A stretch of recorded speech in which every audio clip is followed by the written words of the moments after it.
know, we struggle in all aspects of school. Yeah. We had PE down. That's about it. And lunch. PE and I was ready for lunch. That has stayed true to form. Sean Watson, another step back, which I will say a lot of his problem had O-line. 8 sacks. Yeah. Good. He's going to be back like when Vic came back to the league after the dog hit him. Yes. I just got 3 things to say. God bless our troops. God bless America. And gentlemen, start your engine.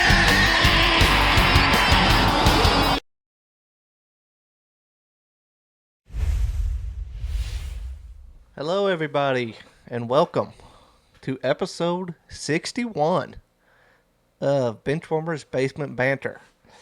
It is me, Stat Guy, and I got Rogers here with us as well. Yes, sir. He is No here. worry this week. Hope he enjoyed his vacation. He's a little jet lagged right now, so opted out of hopping right into a show. Yes, it sounded like his whole family's a bit jet lagged, so we can't really blame him on that one. That's probably the best decision to opt out. He's having himself a nice little nap right now. I hope it's more than a nap. Hope he just asleep till tomorrow. Yeah. It's 7 p.m. So. Yes. So, all right. So first things first, the housekeeping stuff. First off, yes, we are on Discord this week. Wabash told us that they're doing stuff to the studio, I believe. Yeah. Studio is unavailable this week, so we're making do with our little home studio, and we're gonna still pump out some good product for you here. That's right. Live from my basement. I'm gonna play some basketball here in a little bit. It's gonna be great. Oh, I didn't even know that. I'm not actually gonna play basketball. Oh, I was hoping you had a hoop set up back there. I mean, do you see behind me? Behind my left shoulder there. There's a little Tykes basketball goal. Oh, yes. You're flipped for me, so I had to look at the wrong shoulder, but I see it. I see it. But follow us on Facebook. All the stuff, since we're at home, we have the nice layout, and you can see all the social media up top. Facebook, YouTube, Twitter, the Discord link, Kick, Alan's favorite, TikTok, right. And Twitch. I've been playing PGA Tour 2K25 career mode. I've been streaming that here lately. I just made it to the PGA Tour today. Hey. Yeah, I finally made it. Last time I saw you were rocking about a 4 over average. Yes, I have gotten a lot better. And Rogers has played some Call of Duty from time to time on there, so we do some gaming streams. That's right. So, but some now new stuff out occasionally. Yes, exactly. And you see the highlights on TikTok and the YouTube shorts as well of the podcast. But let's get into sports. And the first thing we're going to talk about today is what happened last night. Luka finally got to play. We talked about that Luka trade a couple times now. Yes. But, guess what? The Mavericks came to LA last night. Yes, they did. The whole nation was watching, I feel like, even though it was a late night game. The game delivered. Yes, it did. Luka Actually, LeBron led the fourth quarter comeback. Yes, he more so did. Than anything. I don't know if you noticed, he kind of got out of there real fast. Actually, before the game was even over, he wanted Luka to get that interview after the game. Hey, that's an improvement from what people tell him before the game was even over. People say about LeBron. He was putting everything on Luka, not making it about himself. That people say all the time. Yeah. He got out there into the tunnel with about 5 seconds left of the game. The game was already at hand. I think Lakers had like an 8-point lead with that much time left. LeBron just kind of got out to the tunnel and said, Luka's going to get his interview. Luka had a 19-point, 14 rebound, and like 15 assists. Yes, triple-double. Really filled the stat sheet, too. He didn't score a ton, which he's not done that a ton at the Lakers yet. No. I think in the game against the Nuggets where he had like 32. Yeah, and people forget he it wasn't that he just got traded there. He's also coming back from an injury. He's still working himself back. He's looking like he's working stuff back. It looks like he's lost about 20 pounds. It does look like he's lost 20 pounds. Rogers posted a TikTok earlier of him side by side, and it looks that man was on a diet. Yeah, But, he has something to prove for sure. How about that deep three that kind of iced the Yes. game late? No. Crowd's all chanting, "Thank you, Nico." Mm-hmm. Actually, I think the three's in the third. Yeah, quarter, it was in. wasn't Yeah, it was in like the second or third quarter. But he kind of a broken play, and then it ended up back out to Luka, and it was deep. It was dang near logo three. It felt like, and Yeah. he drained it and turned around and just stared a hole through Nico Harrison. I'm actually surprised Nico Collins showed up to. Nico Harrison. Nico Collins is the Harrison, not Nico Collins. Played for the Packers and a couple other teams. yeah. He plays. Oh my gosh, he plays for the Texans. He plays for the Texans. You want him to play for the Agreed. Packers. You want him to Yeah. play for the Packers. Ooh, a lot actually. Actually, now that I just said that, he got really turned on. But yeah, anyway, Luka got a little bit of a revenge game there. To shout out to Woody and his revenge game, Yes. and dropped a triple double on him. Looked good. Yeah. Probably his best game with the Lakers thus far. Arguably, the Nuggets game was just as good. Yeah, yeah. But Really showing how he can be the centerpiece of the offense and really, affect the game in so many different ways. yes, With all the rebounds and the assists, he doesn't have to score. He can dish it off to LeBron. And like I said at the beginning when I seen that trade, I think it takes a lot off LeBron, and it's going to make him better. he doesn't have to be the guy. No. He kind of is right now. While Luka's kind of finding his place. Yeah, but they're still letting Luka be the dominant ball handler. Yeah. Kind of, and then LeBron's kind of working off of him. Yeah. So, but it's working out very well for them right now. Luka had a quote after this where he was kind of talking about it. He said the closure is going to take a while, and he was honestly just glad that the game was over. He said there was a lot of emotions, and he just wanted to get it over with. All right. Yeah. I mean, didn't let effective as a play. That's for sure. No, it did not. But so yeah, he had a pretty. Oh, that's the wrong thing I clicked. Pretty nice game there, and All right. So we've talked plenty of the big guys. We did a lot of that last week in our show. Yes. How about we take it down a notch and go to? I mean, March comes up. What, this weekend? Yes. This by the time weekend. this airs on Wabash TV, it'll already be March. Exactly. So let's talk some March Madness. Yes.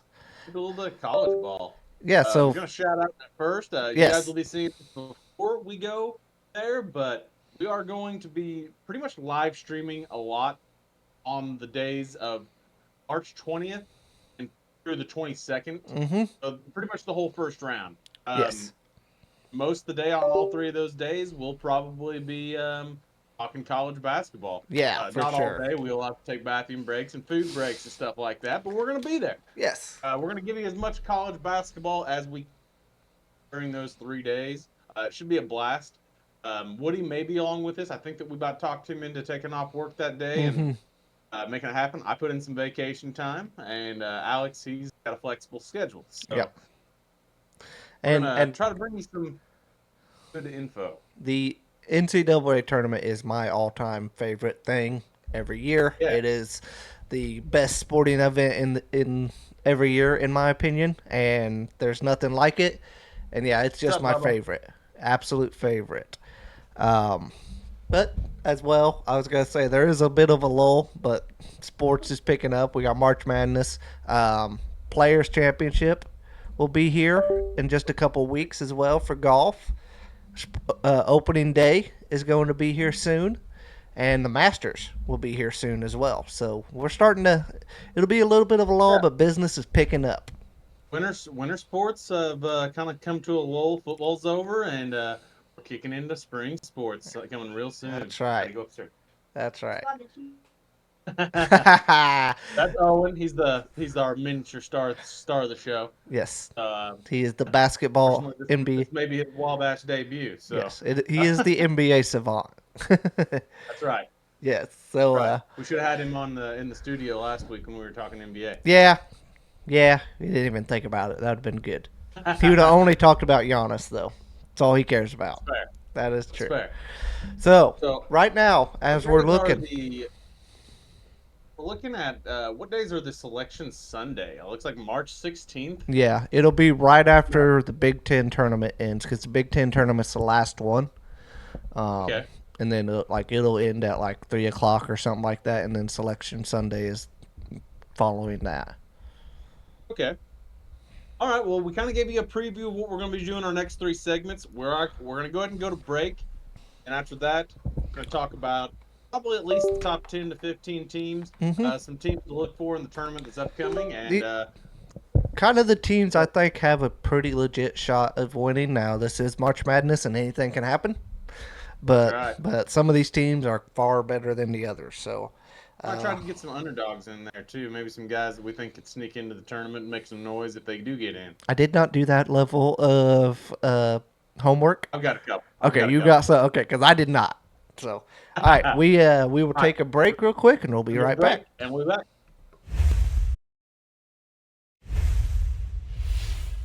Welcome back to the episode. I'm going to give you a little bit of a segue to what we're doing here, but we're going to start off with kind of going through our top list of some of the best teams in NCAA right now. Maybe some teams to look out for if you're, drafting a Calcutta team or something like that, trying to figure out which team's going to win it all. We're going to kind of give you our opinion on some teams. We're just going to kind of go down the list of the top ranked teams right now. Starting with number 1, I mean, the Auburn Tigers have been very good. 25-2. There, Yeah, Bruce Pearl's doing what he always does.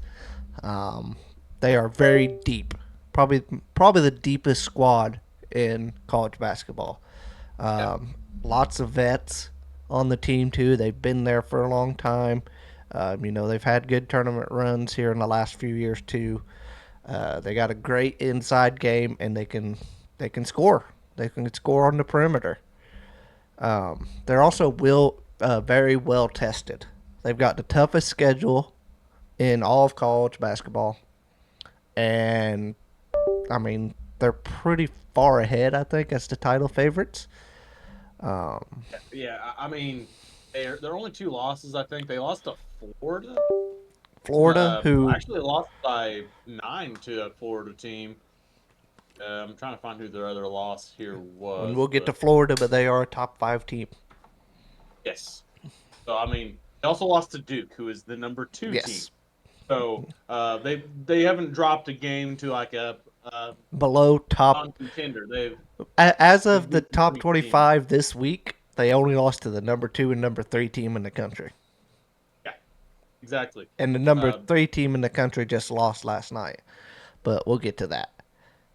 I mean, they're pretty good. But let's see. I don't know what their starting 5 looks like right here. We got. It looks like they were pretty big from what I saw. Yes, they're very big. The nice thing about doing this at home is Rogers can look up stuff. I don't have to be stat guy. But so their leading point scorer is Johnny Broom. He gets about 18.5 points a game. He's a center/forward. He plays big. He also averages about 12 rebounds a game. Yeah. So, I mean, that's gonna be a problem there. Yes. You got a guy that's dropping an double every game. Mm-hmm. He also averages about 4 assists a game. Yeah, he's filling up the stat sheet. Yeah, he's actually leads in all 3 of those categories. I'm a little bit shocked that they don't have anyone averaging more than 3.5 assists. Like they don't maybe move the ball around a whole lot. They just kind of find their shot and take it. Well, I think it's just they've played together for a long time, and it's more that everybody kind of eats. Everybody kind of gets some assists. They kind of spread it out. Yeah, they've also got Chaz Baker Mazzara. Mm-hmm. He averages about 13 points a game. He's their second go-to guy, but I think that they've got 3 guys that average a little bit over 10 points a game. Yeah. So, they kind of spread their stuff out. They don't have one guy that's going to score 25 or 30 every night. They've got 3 guys that are going to kind of take a little bit away from you at a time. Yes. Yep. It's moving to the number 2 team. They are complete opposites when you think about it. Okay. Number 2 team is Duke here, and you think about it. They are a young team. They're always young. They get the one and dones. do. They're a good team, but you know who is controlling that ball, and you know who you got to stop. Yes, actually, what I was a little bit surprised, I know that Cooper Flagg is who you're talking about. Yes. Obviously, he's a freshman. He's one of the best players in the country. He's probably going to be a one and done guy. Yeah, most likely. Something I've noticed is he actually has not been as impressive as I thought he would be in his freshman year. He's still been very good, but he's averaging about 18.5 points a game. I got him Which is at a lot 9. in college. I got him at 19 and a half. Is that which they played last night, and I put this together yesterday during the day, which I only updated their record. They are 25-3. His numbers could have went down because they smoked Miami. Yeah. I mean they destroyed them. Never. Yeah, so I have him at 19 and a half points per game, 7.7 boards, 4.0 assists per games, 1 block, and 1.5 steals per game. Yeah, he's filling up every. He's filling up every category. He's honestly, I remember when they were doing the Olympic tryouts last year. And he was just on the team that was swinging the Olympics. He was splashing threes in like Giannis's face, Wemby's face, or places like that. Like, I mean, just looked incredible. It's actually KD and probably it was the USA team that they were playing. The prep team always plays them guys, but yeah, I mean he'll be the number 1 pick in the draft, but they also have a lot of other guys on that team, and they are as good as they are with scoring. And I mean here in the last week they have beat everybody by like 40 points. Which we'll talk about one of those teams. I think just last week they dropped a game to Clemson. Clemson's ranked. And then after, I thought they were on a 5-game winning streak though. Yes, they lost to Clemson on the 8th. Okay, and then they've since then they have like beat everybody by 40. They've stomped everyone pretty good. They were on a pretty big win. Yeah. Too. Malik Brown is he's hurt right now, and he's their best defensive player. So I think that's going to hurt him a little bit, but he should be back. And yeah, Duke for all the great offense that they are, they have a stifling defense, and I don't think people realize that. Yeah, Cooper Flagg leads literally every offensive category. And every defensive category for Duke. Yeah. He is a one-man wrecking crew. Yeah. He's just... We talked about Luka. I wouldn't really say there's a great comparison there, but there is somewhat of a comparison there because of the way he's just good at everything.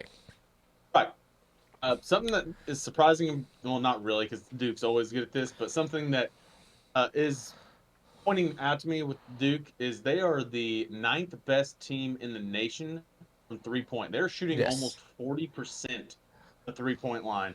And I don't know if you've watched much college basketball, which I know you do, but Duke shoots a lot of threes. Yes. So if they're shooting almost 40% from three, they're a problem. Yeah.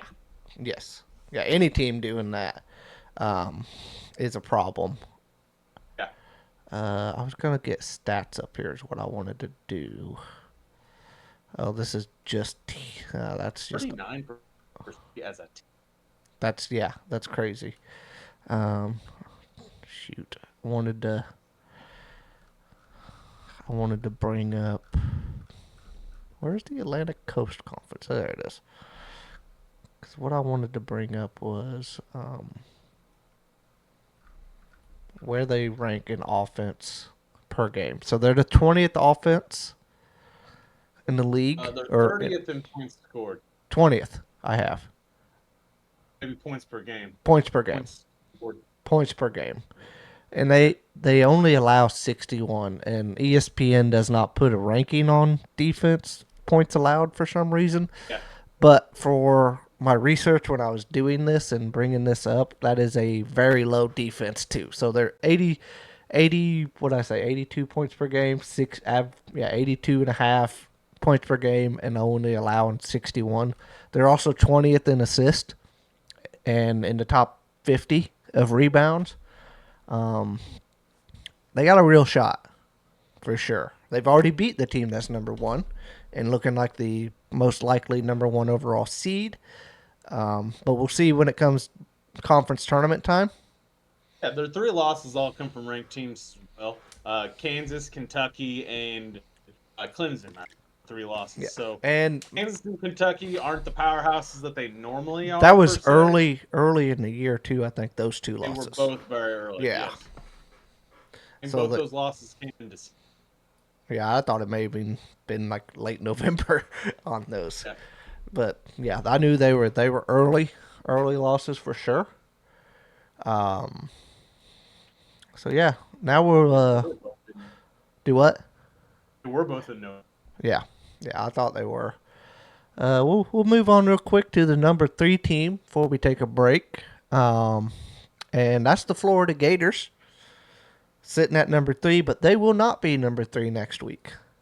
No, they just took a loss. They took a loss to a Georgia team that hadn't beaten a ranked team in like 20 years. Yeah. Georgia is not known for basketball, for sure. No, they're pretty good at the oblong shape. Yeah, ball, they're pretty so. good at the football, but the basketball they've had Ant, and that was it. Yeah. That's a pretty good one. But now they're 24-4. They got a really good front court. They have Alex Condon. I think I said that right. They got him back, I think, for that game at Georgia. But it didn't really help them. Now, what was this Gators team ranked before they beat Auburn? They've been all in the top 5 all year, I think. Okay, and I don't imagine this will knock them out of the top 5. It might. It might, because They'll definitely still be a top 10. well, they're third in the SEC now after that loss and Bama's win last night. They're an offensive team. They're scoring 83.6 points per game, and they get a lot of rebounds. They are 5th in the nation in rebounds. So That'll play. That'll play.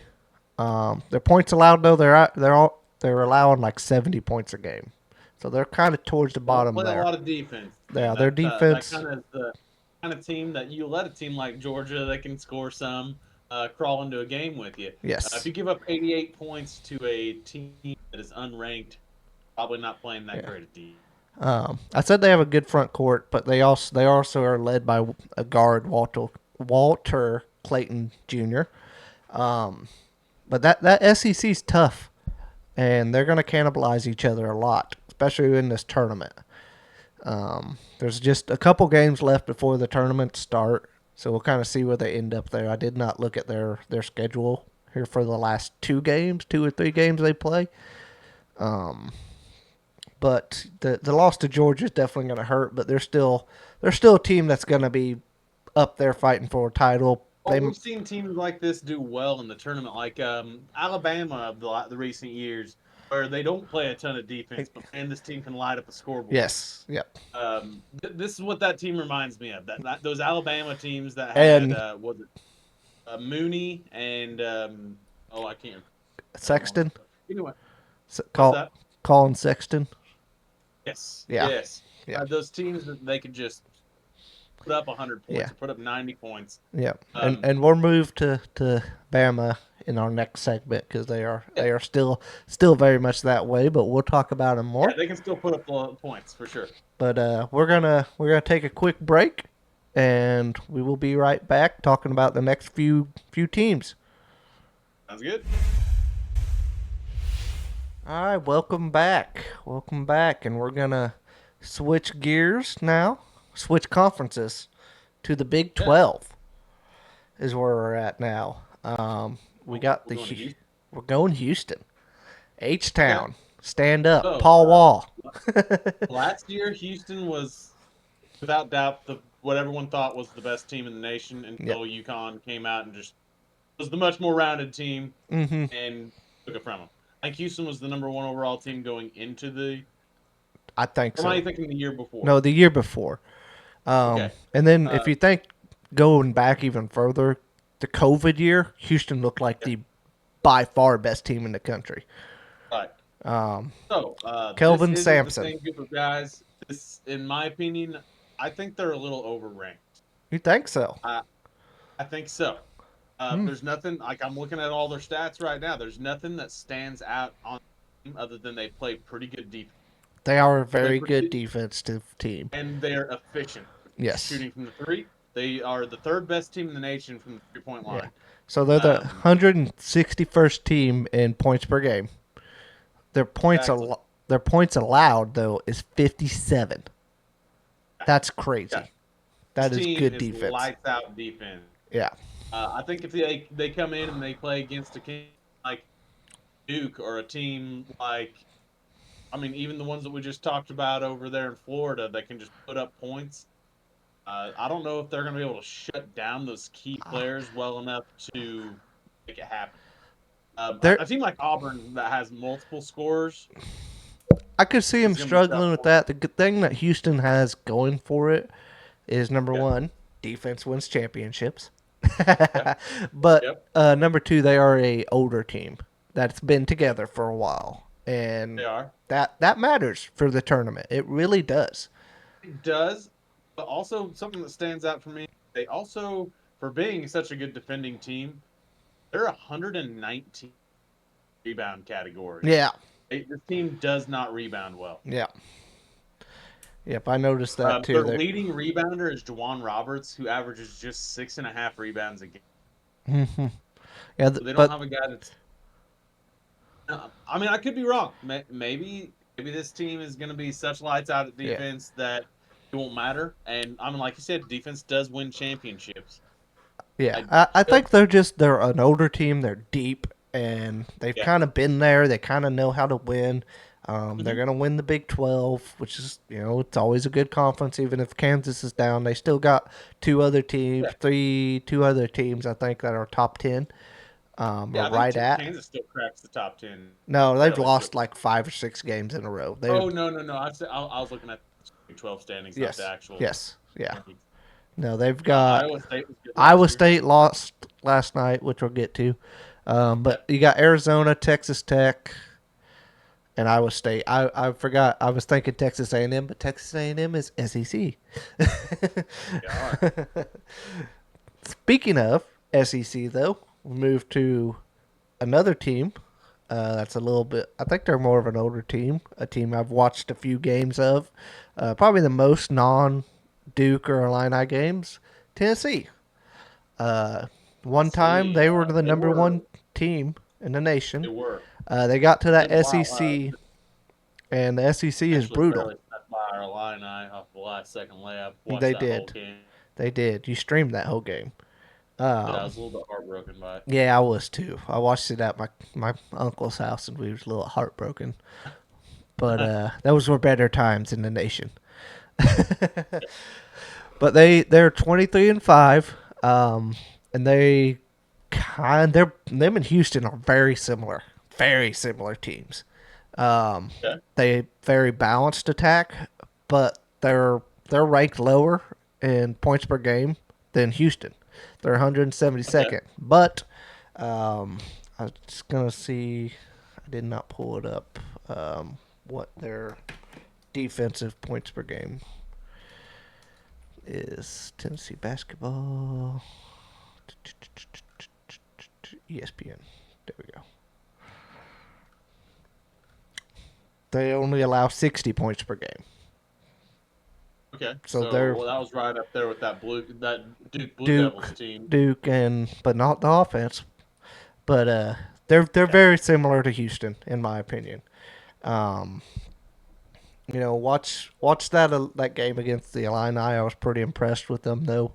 I think they're the way they played that Illini game. I honestly thought their defense was even better than what their points per game allowed is, because it felt like that first half. I remember when they were playing that Illini game, they actually had Yakuchanis basically with like nothing in the first half. And the reason that the Illini ended up coming back and almost winning that game is because Yakuchanis was insane in the second Yes. half. Yeah. I think he put up almost 20 points in the second half alone. Yeah. And we'll get to the Illini, but they're still one of the top offensive teams in the country, even after this lull that they've had. And I think, what was that game, like 54-53 or something like that? It was a very low-scoring game. It was a low-scoring game, which I watched that game. Neither team could No. first half. It was ugly. It was just kind of an ugly, sloppy game for both of them. Yes. No, I think looking at what I'm seeing, I think the top two teams are decently ahead of in the next quadrant. I would say I'd put the top two up here, and then the next, all the way a separate tier. The next 8, like they could win the title. Might need some luck to go their way. Yeah. But everybody needs some luck to go their way. You know? Right, we've seen the best team in the nation just get rolled a couple times in the tournament. Yeah. It's a gauntlet, man. It's a gauntlet. That's why it's the most fun thing in sports, man. You never know what's going to happen. So now we're staying in the SEC, though, and we're going to move to a team that Rogers already talked about. He talked about a past version of the team, but it's still the same mantra that they have. Team. Not the same Different team, but players, the same same mantra, team. for sure. This team puts up points in bunches. They don't care if you score on them. You can score 80, we're going to score 100. That is 100% them. But it is Bama, the Crimson Tide. Yes. You got Mark Sears looking like a probable All-American. He averages 19 a game, 5 assists a game, shoots 41% from the field. But they are the number 1 offense in college basketball. They are the number 2. For example, they beat number 24 Mississippi State just a couple days ago. That was last night. For 111 points. Yeah, that was last night, actually. Okay.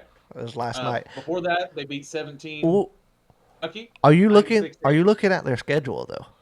You see these next 3 games. Tennessee next, and then Florida, and then Auburn. Yes.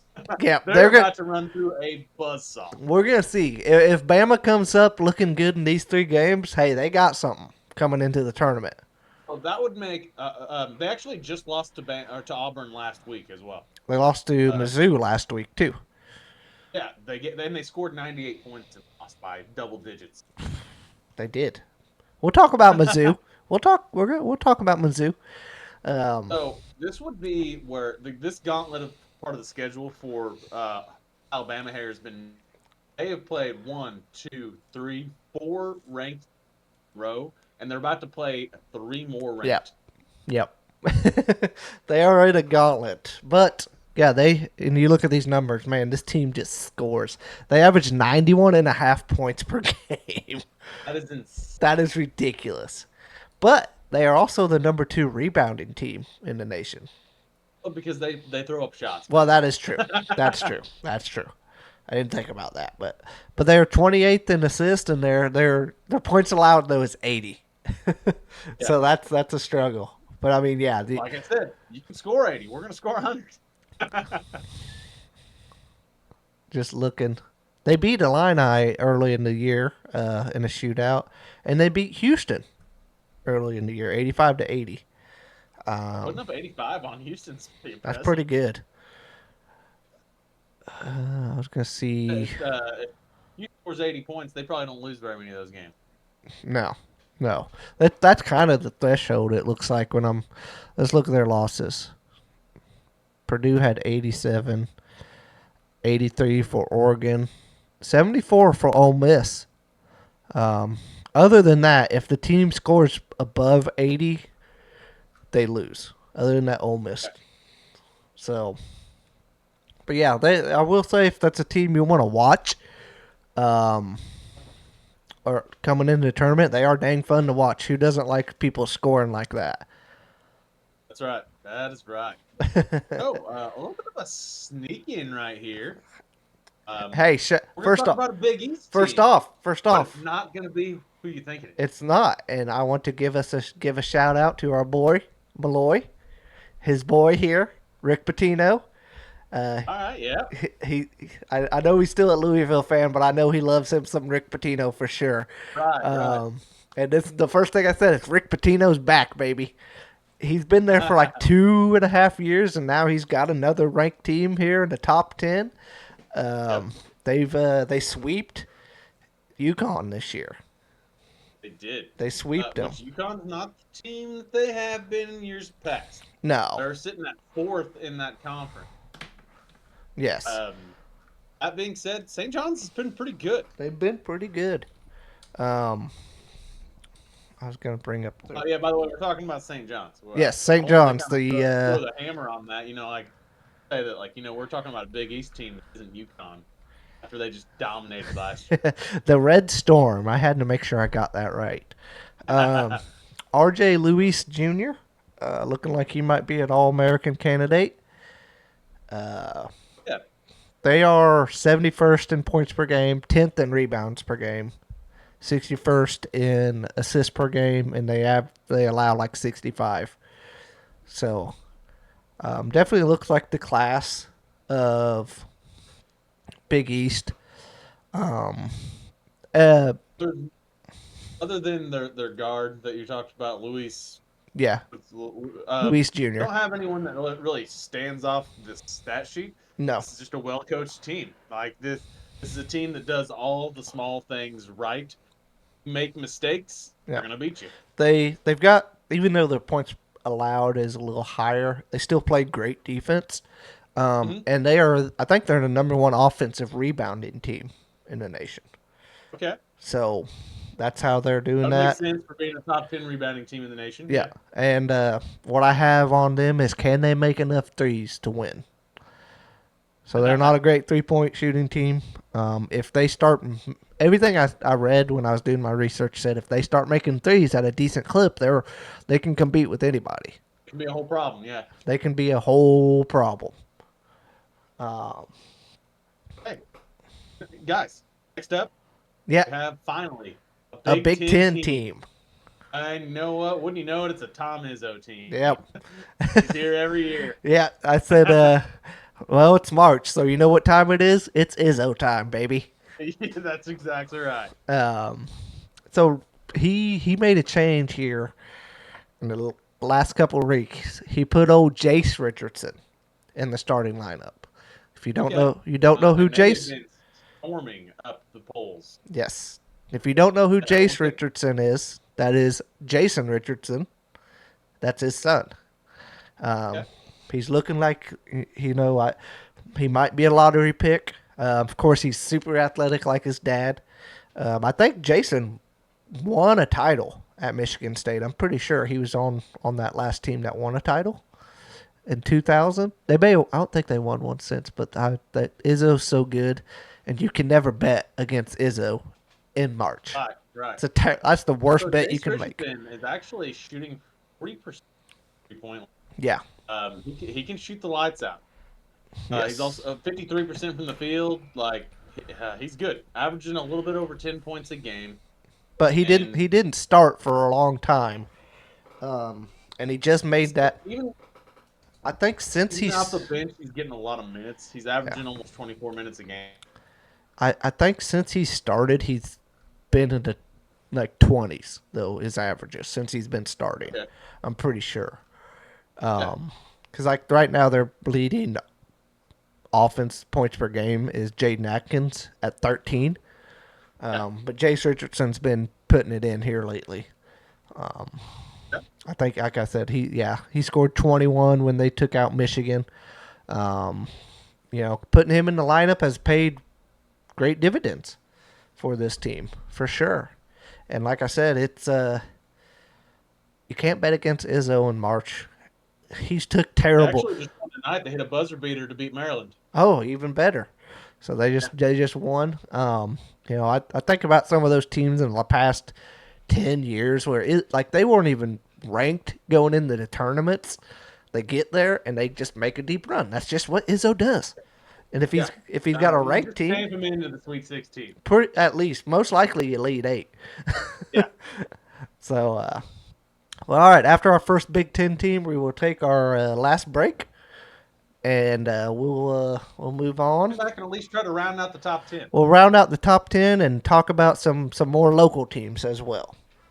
So, all right, we'll be back. Welcome back, and we're going to finish up the top 10 of current, as it currently sits on February 26th when we're recording this. The top 10 of the AP poll. We're going to move up to a team that just lost last night, so they might fall out of the top 10, but we're still going to mention them. We got end with two Big 12 teams, and then I'm going to talk about the local team that I usually talk about here at the end. But we're going to go Iowa State here. They are 21-7. They lost to Houston. And this may kind of feed into what you said about Houston earlier. But they beat Iowa State without their two top scorers. Okay. And I say that I don't know if they were back for the OK State loss as well last week. Or last night, not last week. I don't know if it says that. No, it doesn't say that. But they are led by Curtis Jones, guard there. He scores 16.9 points per game. And then also Keyshawn Gilbert leads them in assists, 14.5. They're just a very solid all-around team. They don't have a big guy crash the board too much. Joshua Jefferson does average almost 8 rebounds a game. He's not even their center, actually. No. Deshaun Jackson is actually their center. Actually doesn't rebound the ball that well. Mm-hmm. So, kind of something to be looking to is this team has to go on their first try. Yeah, so they look like Keyshawn Gilbert, their number 2 scorer, has not been back. Which I think he hurt himself in the Houston game, and then he's not come back either. So they're a little banged up. So, looking at that, they're probably a little bit better, than what they've played. Pretty deep offensively. Yes. They've got 5 guys that average over 10 a game. Technically, their starting center is Deshaun Jackson. Not that Deshaun Jackson. But he seems to be just kind of a role player that's just in there being a big body, and they run towards most of the time. Yeah. He averages 8.5 points a game, Deshaun Jackson does. But other than that, he's just kind of a big body on the floor, as it looks like. And they've got, I think, Talon Lipsy. Lipsy, I think, is the one that comes off the bench and usually scores some points. He scores a little bit more than 10 a game. And just a pretty deep offensive. Yes. After you get outside of their top 6, though, it drops off pretty fast. Yeah. They rank 46th in the nation in points per game at 80. And they're allowing 67. So they're right in that kind of. A lot of teams we've talked about are in that kind of area, I guess you would call that. They're 67 considerably higher than your elite defending team. Yes. But their offense is better than some of those elite defending teams as well. Yeah, like their offense is better than Houston's. Yes. The defense is probably 10 points per game worse. Yes. And if they would have had their top 2 scorers, and then I think it was like the top 2 guys were out, and then the other guy came out during that game against Houston. Yeah. And we talk about that, and we move to the Texas Tech team, which is sitting there at 10. And they were missing not their top player. No, I'm sorry. Iowa State was just missing their top 2 guys. This was the Texas Tech against Houston this week, where they were missing their number 2 and number 3 guy, and then their number 1 guy, JT Toppin. I think it is related to Obi. I think it's his little brother. He pulled out of the game as well because he was dealing with cramps. Okay. So what you're saying is what you said about Houston might be right. Earning some credit there. They've gotten some wins against some big teams. but a little bit of circumstantial type of wins. Yes. Yep. Let's see, what's their schedule here? Yeah, their last game was the Houston game. And do what? Team did also just lose to TCU. Yeah, that was a couple weeks ago. But they are led by JT Toppin, like I said, 17.2 points per game.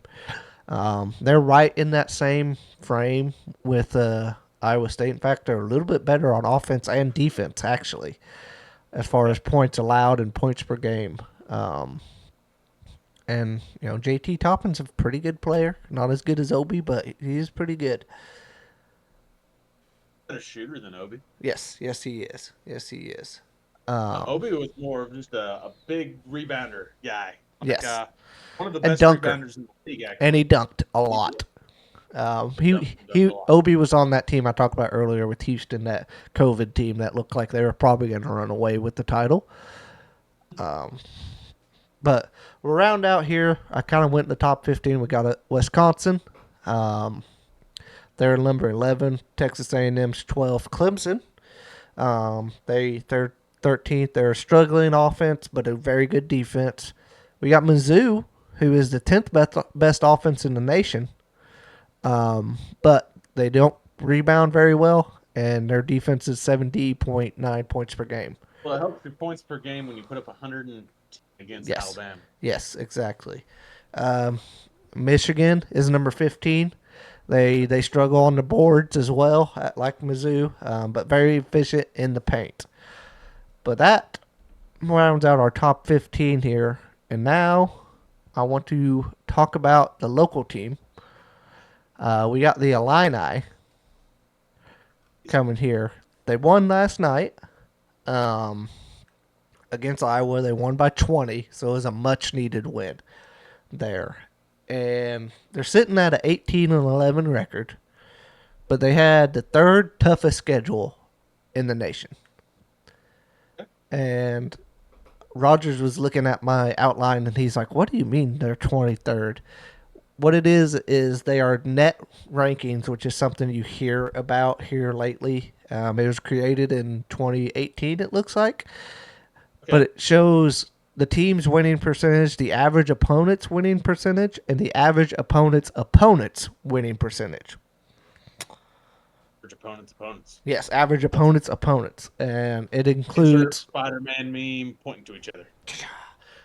It says it includes more components than just winning percentage. It takes into account game results, strength of schedule, location, net offensive and defensive efficiency, and the quality of wins and losses.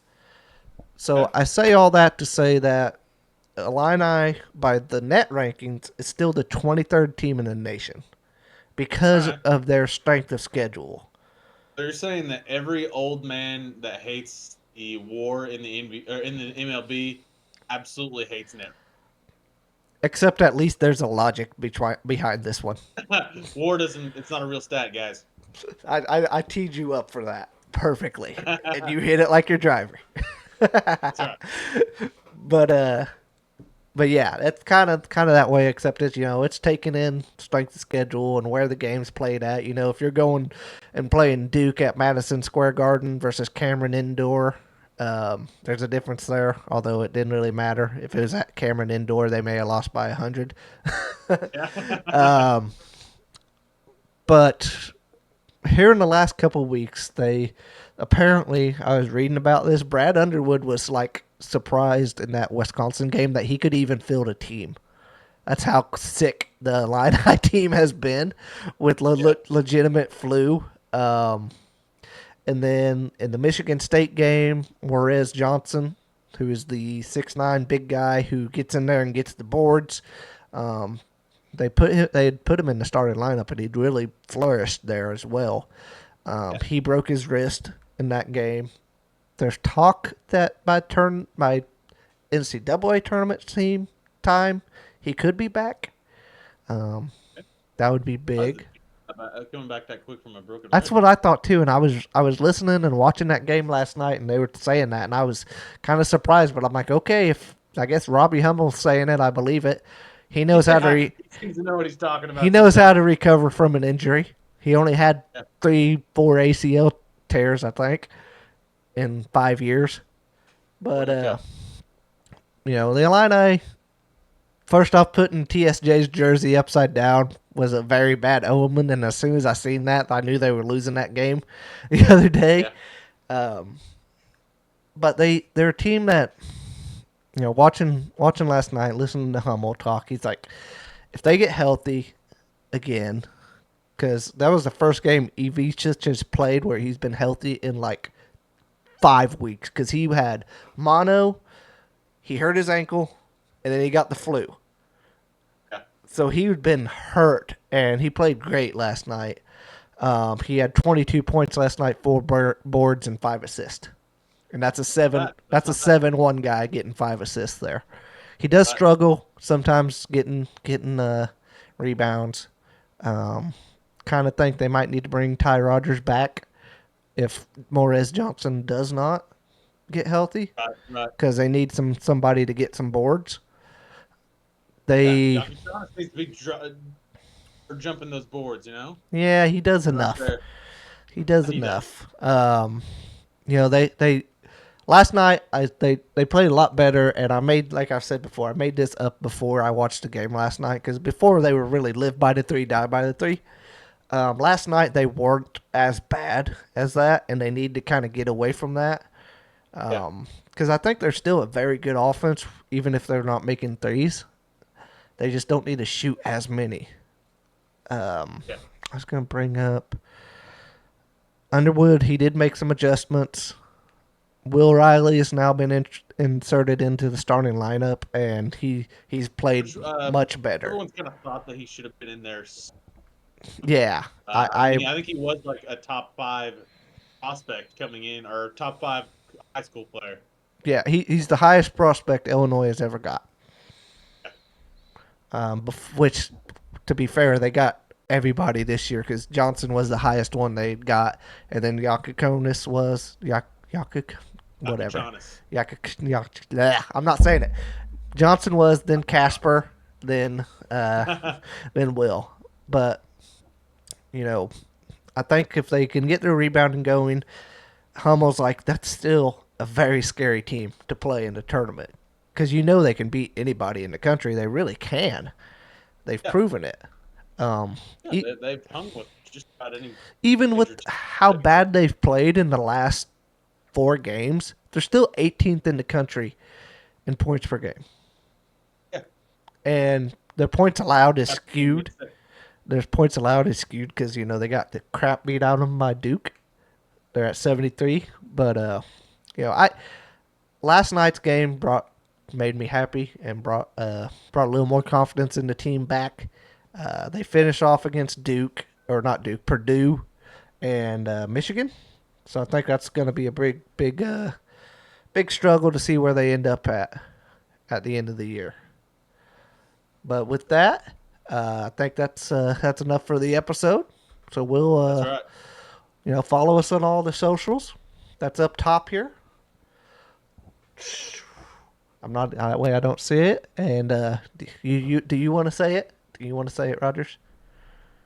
A classic Southern Illinois. See you guys later.